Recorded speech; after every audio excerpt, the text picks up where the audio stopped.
name is Aileen van Ginkel, and I work for the Evangelical Fellowship of Canada, and I also co-chair with Mr. Zul Kasamali the Canadian Interfaith Conversation. I've been fortunate to work for faith-based organizations my whole working career. Because of that, I have not had to experience the sometimes painful need to separate who I am as a Christian from who I am in the workplace. I've been able to try at least to integrate my faith with my work and all parts of my life. I know that, especially when it comes to workplaces or public sectors, this kind of integrality is something that many people of faith are not able to enjoy, because the expectation is that they will park their faith at the door and not bring it into those places.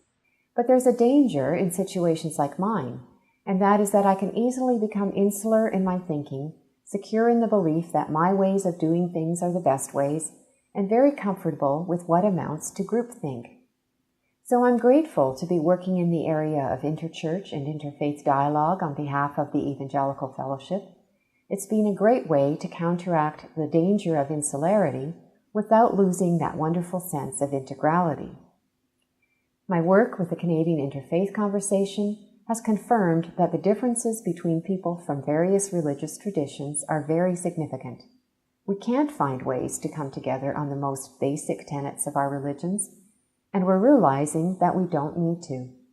That's because, in a context of real and respectful listening, we recognize that despite those differences, we share a commitment to contribute to the welfare of all Canadians out of our different faith traditions. We can't do this without a serious commitment to deep dialogue, to deeply meaningful conversation. Sharing who we are and what compels us to live out our faith publicly enriches the contribution that we can make together as Canadian citizens who profess adherence to a particular religious tradition.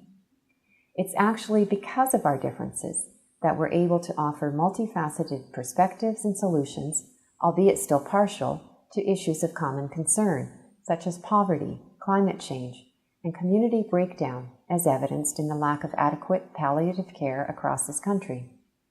One of the things that we talk about in the Canadian Interfaith Conversation is that our contributions to the common good are often overlooked or sidestepped by people who do not adhere to a particular religious tradition and claim to have no faith at all. Ironically, many of those that we might call secular in their outlook are subject to the same danger that those of us in isolated faith communities can suffer. They too can exhibit symptoms of insularity, superiority, and groupthink.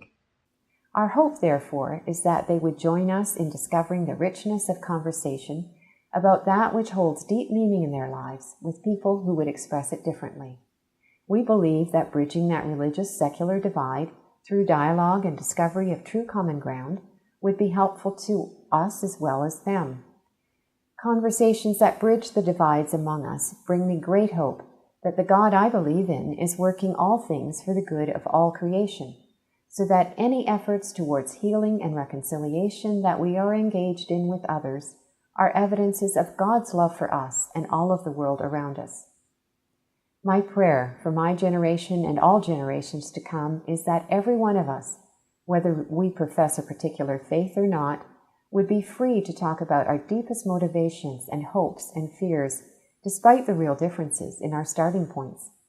I'm hopeful that those in the generations behind mine will not be so uptight when it comes to talking about religion, but will instead be encouraged to live lives of integrality, not in island communities, but in places where different faith expressions, obvious or not, are welcomed and celebrated.